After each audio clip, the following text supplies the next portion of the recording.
So welcome to my Get a Life moment, here with Lisa Davies, that's me, and I am welcoming a wonderful guest this morning, Rosalind Palmer, who is a transformational therapist and coach. Welcome, Rosalind. Do you prefer me to call you Ros or Rosalind? Oh, we'll go with Rosalind. Look, I'm really not precious about it, but I'm everywhere as Rosalind, so it probably makes life easier to be. Yeah, I just wondered whether that might be your Sunday best name. I mean, my Sunday best name is Lisa Jane, but whenever I get called that, I know that I'm in trouble. So Rosalind. My mum, bless her, she's been gone a long time. I think I knew I was in trouble when it used to be Roslyn.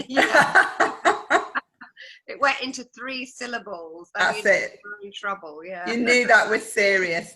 So obviously I know a little bit about you, but for our listeners and our viewers, who is Rosalind Palmer then? Tell us a little bit about yourself.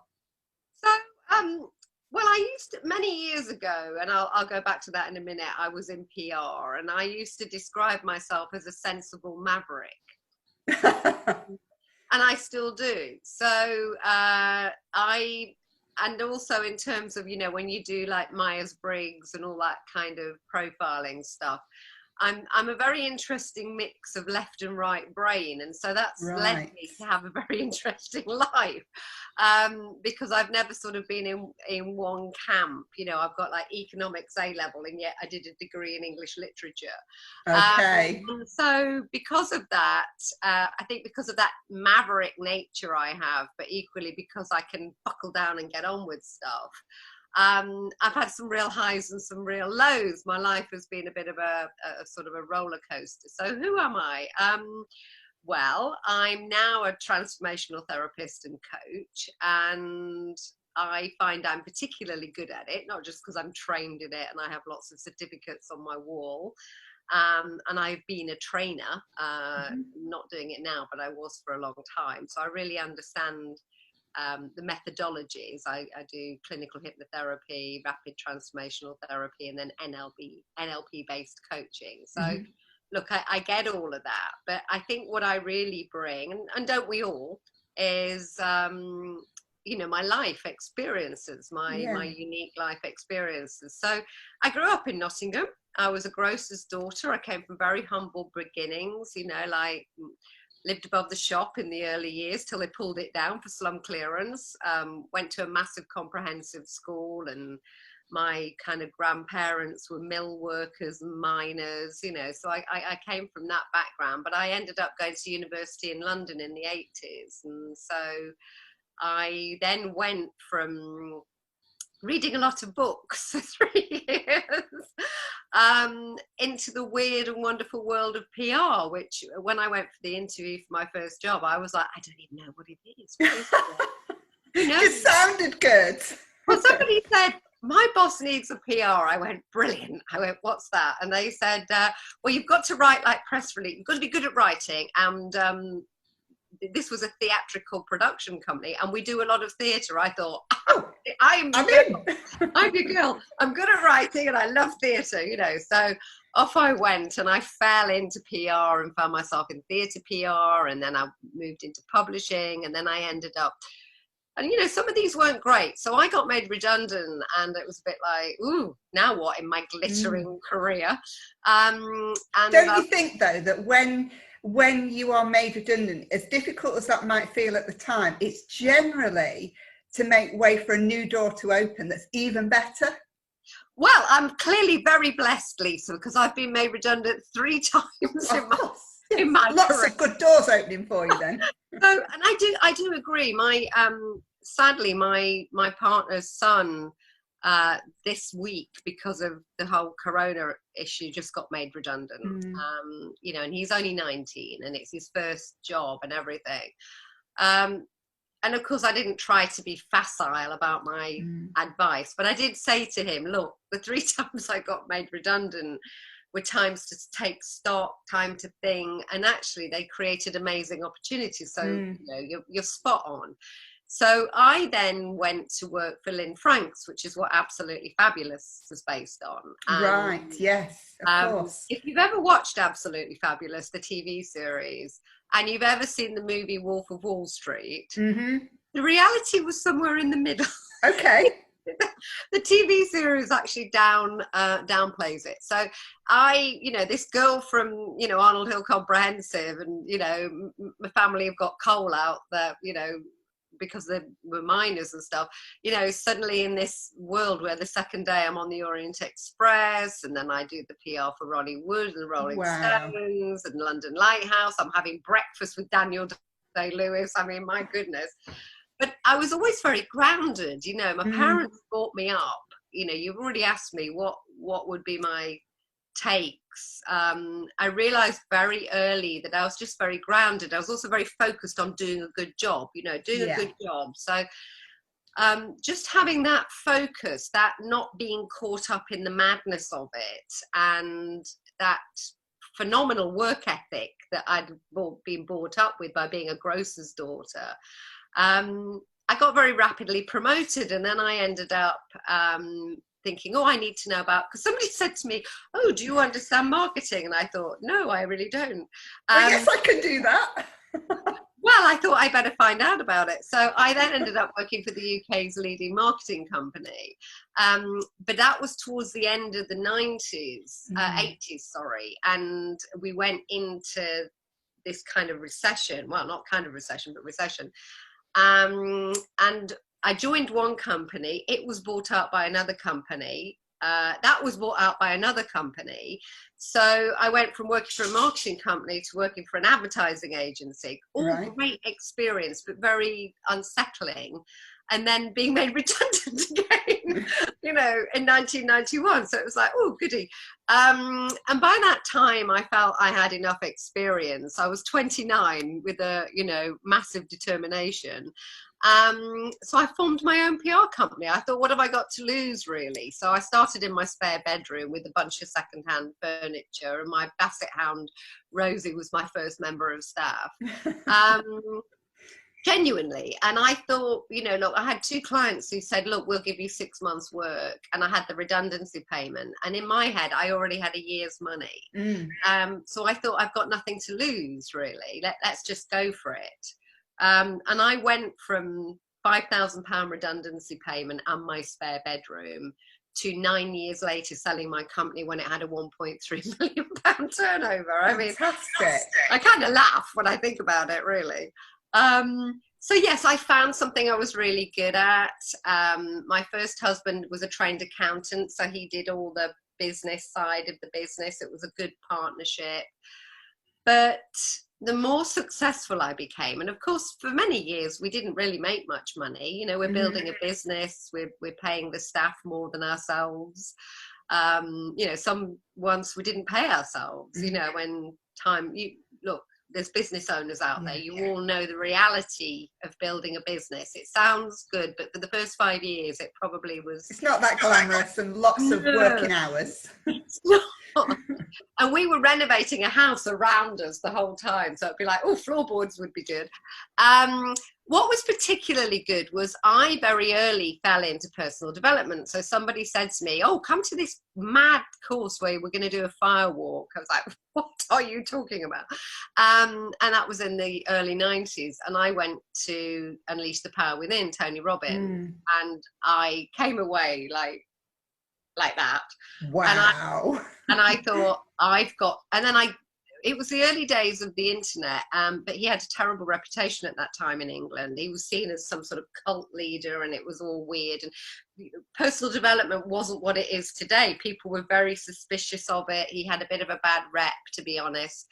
And I thought, well, he needs some good PR, doesn't he? So I determined that I would do his PR, and I ended up doing his PR. And then I ended up doing the PR for Edward de Bono and Robert Holden and Brandon Bays and the who's who of personal development people at the time. And then I thought, well, I better train in NLP. So I trained in NLP with Richard Bandler, the founder of it. And then I trained in hypnosis with Paul McKenna. So whilst I was still running a PR company, I really, really, knew all of these things. I was very immersed in this world, and that stood me in incredibly good stead, not just as a business, but as a human being. it gave me a lot of tools to navigate those crazy years of building a PR company in the 90s, in the alcohol fueled mad London agency world 90s, where sleep was almost like an optional extra, you know. Thank God, you know, thank God. So I at least had all of those like stabilizers on a bike.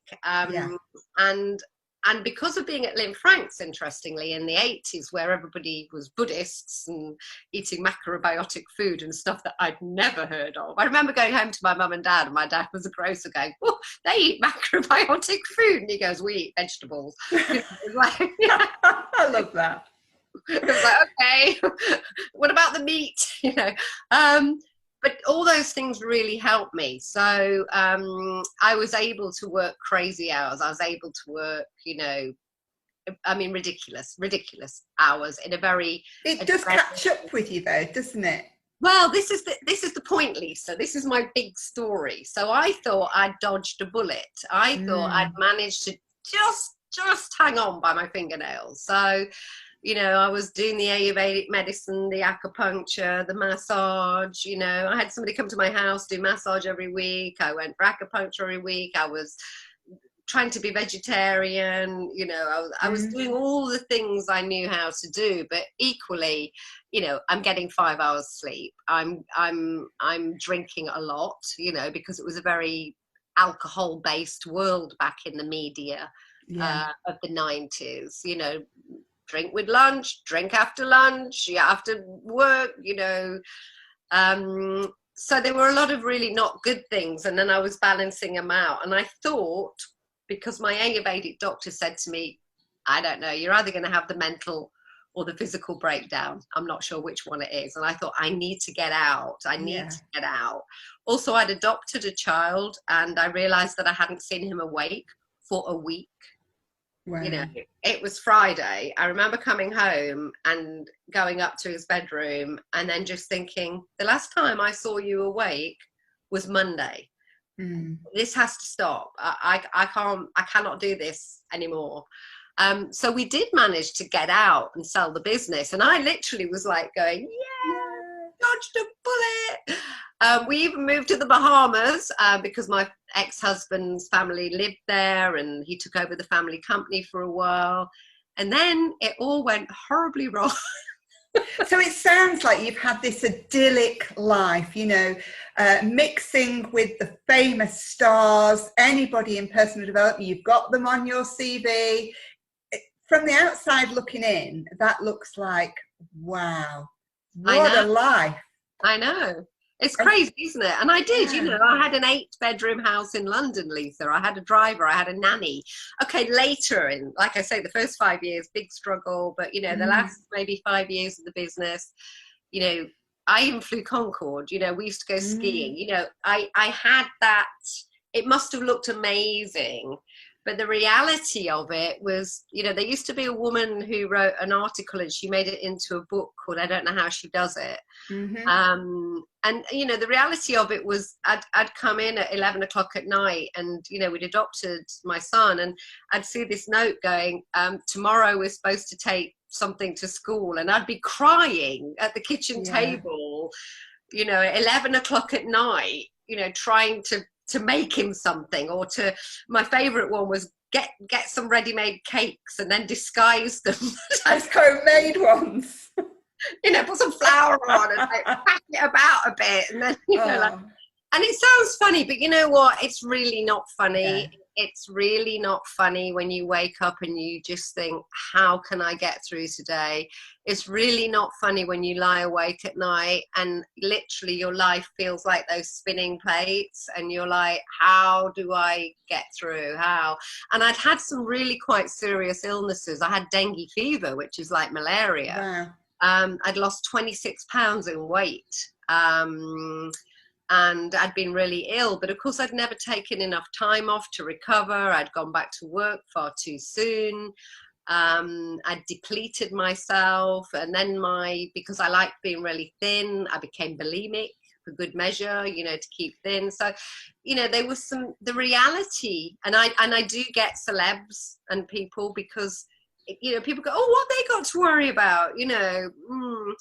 Yeah, well, if it was quite that good, you know, Prince would still be here, you know, Amy Absolutely. Winehouse would still be here, Robin Williams would still be here, Caroline Flack would still be here. You know, the big houses don't count for anything when, you know, you're really in a bad way. And I managed to just about get out, and I thought I had. And then you know, the cancer came, and breast cancer came, and I was just depleted. And then the universe just decided to, you know, have a bit of a laugh with me, really. So in an 18-month period, my father had a stroke on my birthday, and back in England, so I'm flying back to England. My kids are going into free fall, really. With hindsight, my ex-husband was having a sort of a protracted nervous breakdown, really, because he discovered that the family company he'd taken over was bankrupt. Oh, no. Yeah, and couldn't kind of bring himself to admit it to anybody, and least of all me, because he'd moved us all over there. I discovered I had the breast cancer. I'm going having treatment in America. We moved to an out island so that we can live in a really healthy way by the sea and on what was an organic farm, but it's very isolating. My kids hate it. You know, 6-year-olds don't appreciate the most beautiful beach in the world. They're like, oh, it's really boring. You know, where are my friends? We didn't even have TV. And then my mum got terminal pancreatic cancer, and my marriage all the time was just going doof, doof, crumble, crumble, crumble, crumble. All the time I'm thinking, at least we've got all that money in the bank.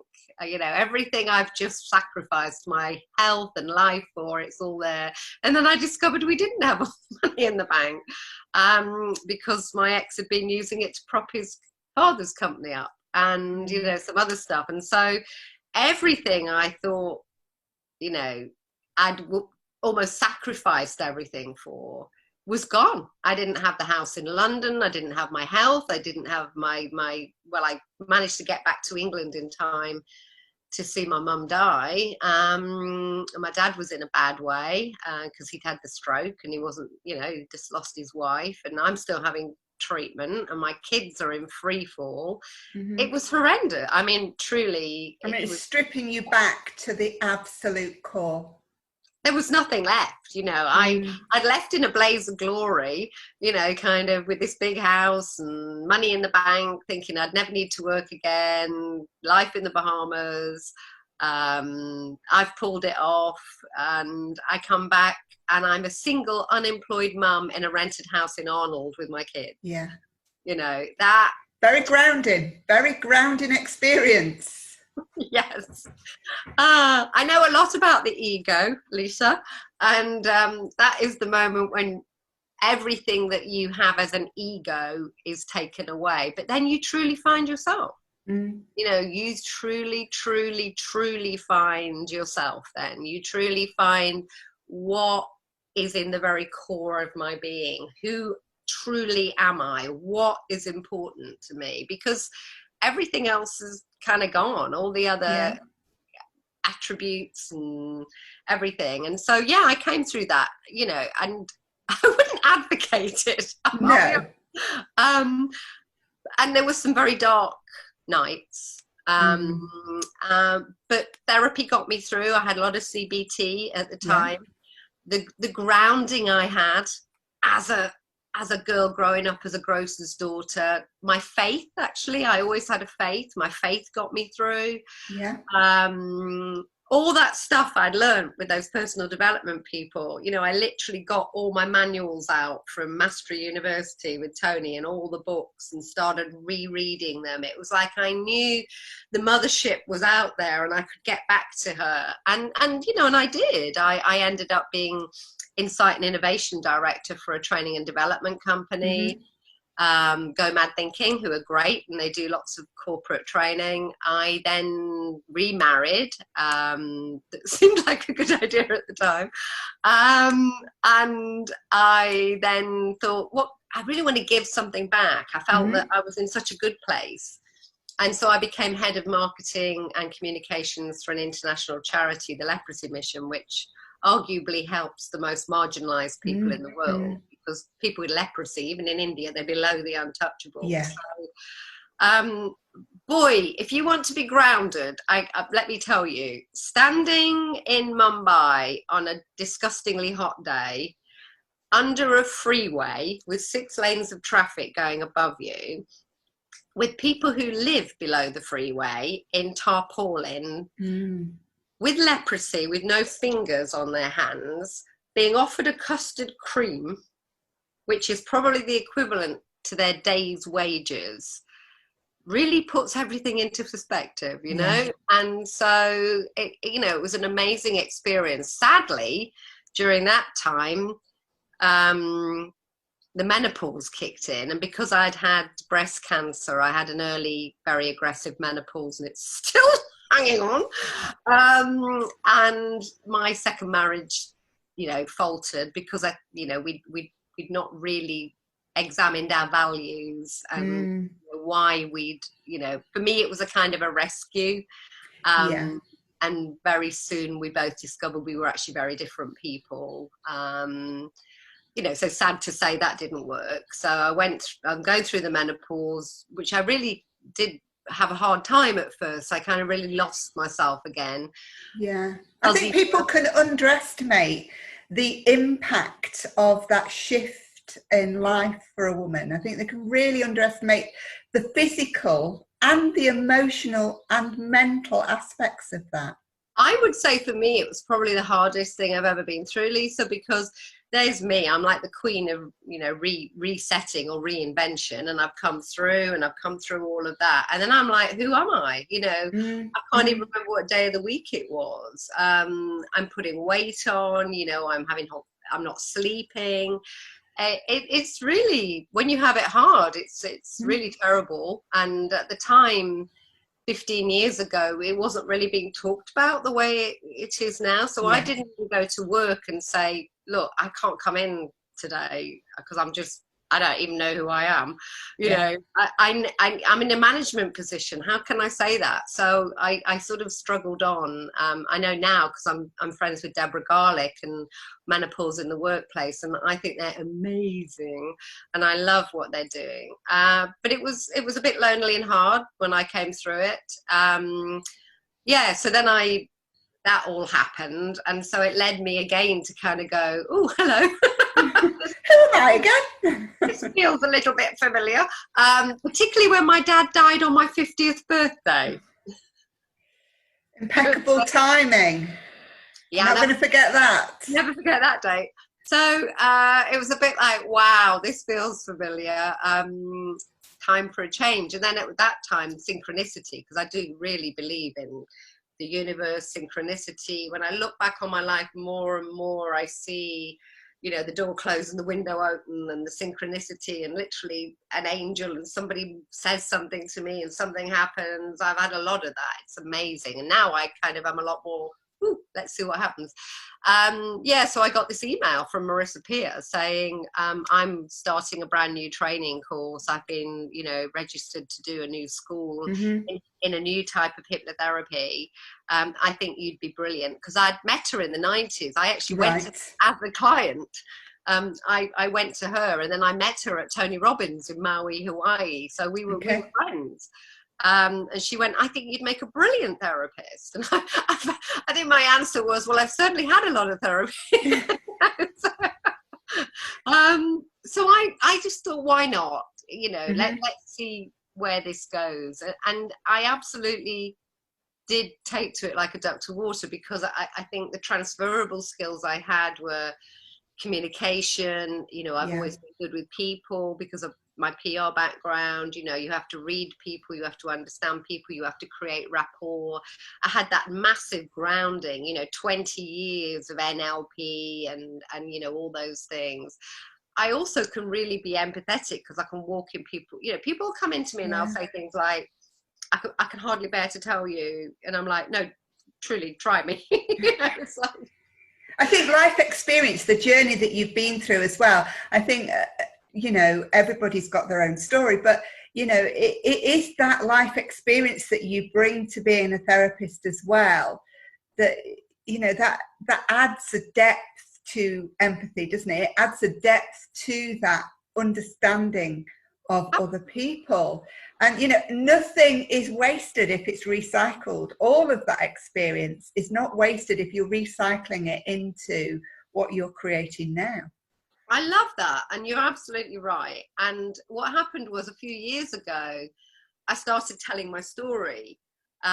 Because although I'm clearly a good communicator, you know, when I was in PR, it was the power behind the throne.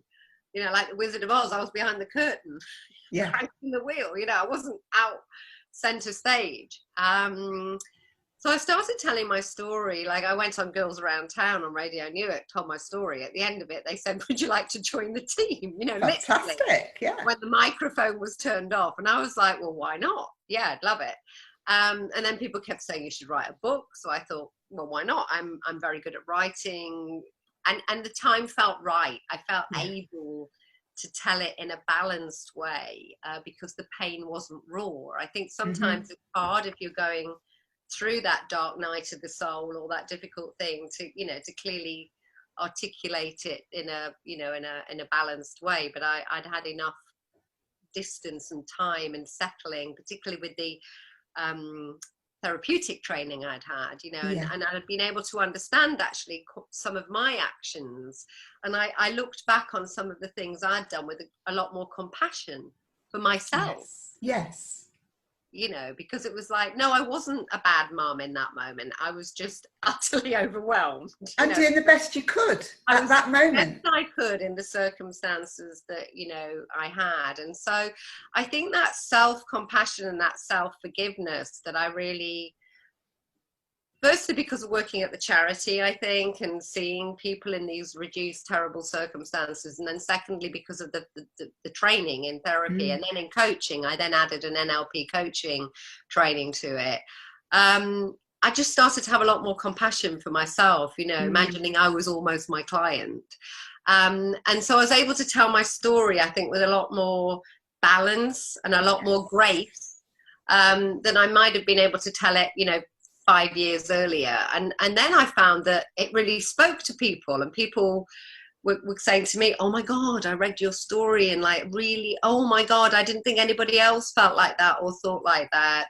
And so now I've been, you know, I've got 4 books and I broadcast a lot, as you know. I'm about to start my own podcasts.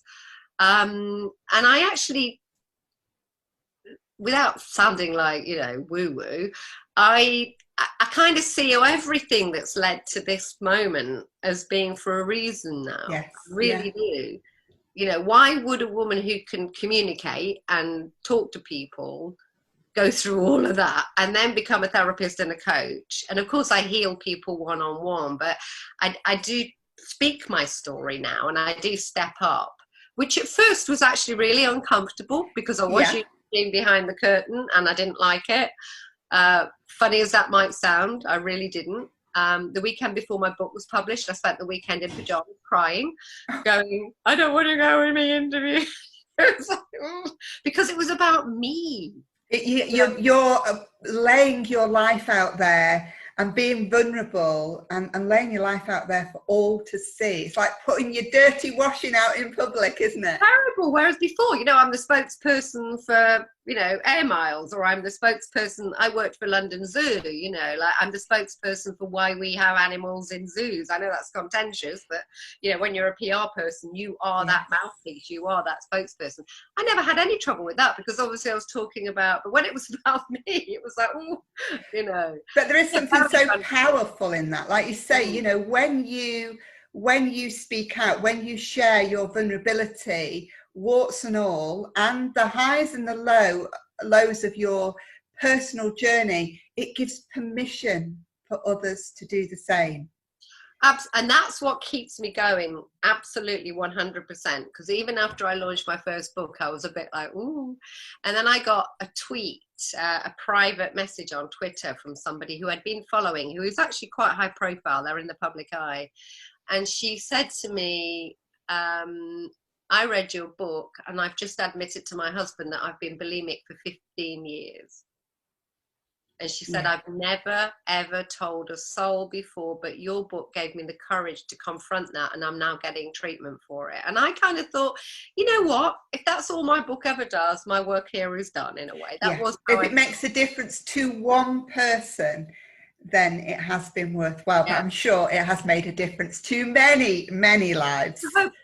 Yeah, no, it does. I do get the feedback. It's lovely. So, yeah, so that's me really. I'm now, what else can I tell you? After 2 divorces, I did a lot of work on myself 3 years ago because I felt like I'd really got balance in most parts of my life, but not that part of my life. And so I went away. I did a lot of work. I went to a bunch of workshops overseas. I worked with the world's leading relationship experts, Esther Perel, Dan Savage, everybody really. I did the whole Catherine Woodward Thomas Calling in the One. So I even had feng shui in my house. I'm like, but I had to learn to love myself. I had to learn to kind of work on me and be alone for a little while. Yeah. And after doing that, and it took a while, I'm now in the best relationship of my life, and so I did online dating in my 50s, and I went out there again and was vulnerable and, kissed a few frogs. Until you found your prince. Absolutely. Yeah. And so that's been a personal part of my journey. So now, here I am. And you're in Lincolnshire now? Yeah, so my house is in Newark, and my partner is in Lincolnshire, and we decided to go into lockdown together. It's like, let's see how this experiment works. Yeah.